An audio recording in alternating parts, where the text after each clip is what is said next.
એસીના કારીગરને 22,000ની લાલચ આપી મહિલાએ બેંકની કીટ આપવા લખનઉ મોકલ્યો હતો। ડિજિટલ અરેસ્ટનો શિકાર બનેલા બેંક ઓફ બરોડાના નિવૃત્ત સિનિયર મેનેજરે 1,05,00,000ની રકમ ગુમાવી હતી। આ ગુનામાં શેરબજારનું કામ કરતી અમદાવાદની મહિલા અને તેના સાગરીતને સાયબર ક્રાઇમે દબોચી લીધા છે। વધુમાં મહિલા આરોપી કૈલાશ ભંડેરીએ પોતાનું કરંટ બેંક ખાતું 2 લાખ રૂપિયા કમિશન લઈ યુપીના હુસૈનને મોકલી આપ્યું હતું। હુસૈનને કરંટ ખાતાની કીટ આપવા માટે કૈલાશ ભંડેરીએ રિદ્ધેશ અંટાળાને 22,000ની રકમ આપવાની લાલચ આપી હતી। સાયબર ક્રાઇમે આ ગુનામાં મહિલા આરોપી કૈલાશ અનિલ ભંડેરી ઉંમર વર્ષ 46 રહે ઇન્દ્રજીત પાર્ક સોસાયટી નિકોલ ગામ રોડ અમદાવાદ મૂળ રહે દીતલા ગામ અમરેલી અને રિદ્ધેશ રમેશ અંટાળા ઉંમર વર્ષ 30 રહે સહજાનંદ એવન્યુ નિકોલ અમદાવાદ મૂળ રહે ગીગાસણ ગામ અમરેલીની ધરપકડ કરી છે। જ્યારે આ ગુનાનો સૂત્રધાર હુસૈનને શોધવા માટે પોલીસની ટીમ ઉત્તર પ્રદેશના મુઝફ્ફરાબાદ ગઈ હતી। જોકે તે હાથમાં આવ્યો ન હતો। બાકી હુસૈન પકડાય તો ડિજિટલ એરેસ્ટનો શિકાર બનાવતી ગેંગના માસ્ટર માઇન્ડનો પર્દાફાશ થઈ શકે તેમ છે। વધુમાં પોલીસે જણાવ્યું કે આરોપી રિદ્ધેશ પહેલા કૈલાશ ભંડેરી પાસે શેરબજારનું શીખવા માટે આવ્યો હતો, જેના કારણે તેની સાથે ઓળખાણ થઈ ગઈ હતી। હાલમાં રિદ્ધેશ એસી રિપેરિંગનું કામ કરે છે। મહિલાએ 22,000ની લાલચ આપી ફ્લાઇટમાં રિદ્ધેશને લખનઉ મોકલ્યો હતો। મહિલા અમદાવાદમાં ઓફિસ રાખી શેરબજારનો ધંધો કરે છે।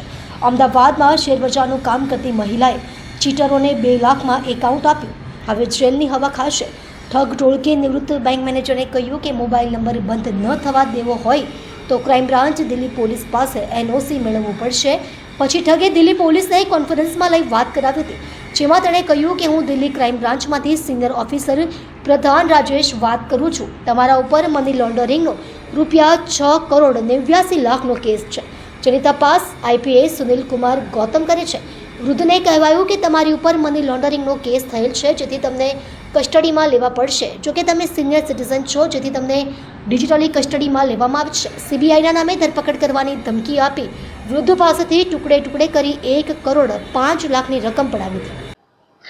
પોલીસ કમિશનર સર સુરત સિટીની સૂચના અનુસાર સાયબર ક્રાઇમ સેલ દ્વારા સુરત શહેરમાં જે નાગરિકો સાથે થતા વિવિધ પ્રકારના ફ્રોડ અંગે જે એફઆઈઆર નોંધવામાં આવે છે તે અંતર્ગત ચાલુ માસમાં 1 કરોડ 5 લાખ રૂપિયા જેટલી માતબર રકમનો ડિજિટલ અરેસ્ટ ફ્રોડ થયા અંગેની ફરિયાદી શ્રી દ્વારા સાયબર ક્રાઇમ સેલનો સંપર્ક કરવામાં આવતા તુરંત તેમની એફઆઈઆર નોંધવામાં આવી હતી।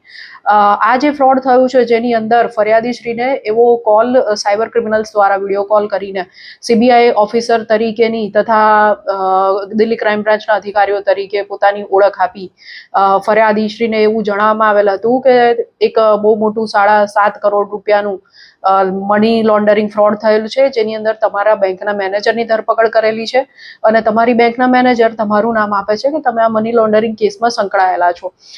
જો તમારો આનાથી બચવું હોય તો તમારા એકાઉન્ટની ડિટેલ્સ વગેરે અમને આપો, અમે વેરીફાઈ કરીને જો તમારો કોઈ રોલ નહીં હોય તો અમે તમને છોડી દઈશું।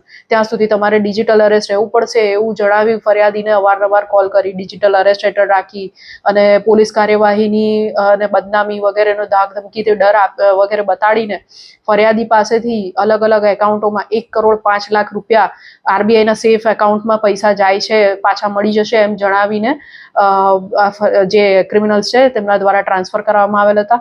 આ એફઆઈઆર અત્રે રજીસ્ટર થતા સાયબર ક્રાઇમ સેલની ટીમ દ્વારા ઇન્વેસ્ટિગેશન હાથ ધરવામાં આવેલ, જેમાં જાણવા મળેલ કે જે 1,05,00,000 રૂપિયા છે એમાંથી 25 લાખ રૂપિયા ફર્સ્ટ લેયરના એક જે એકાઉન્ટ હોલ્ડર છે એમના એકાઉન્ટમાં ગયા છે, જેથી કૈલાશબેન ભંડેરી અને રિદ્ધેશ અંટાળા એ બંનેની અમદાવાદ ખાતેથી સાયબર ક્રાઇમ સેલ દ્વારા ધરપકડ કરવામાં આવી છે।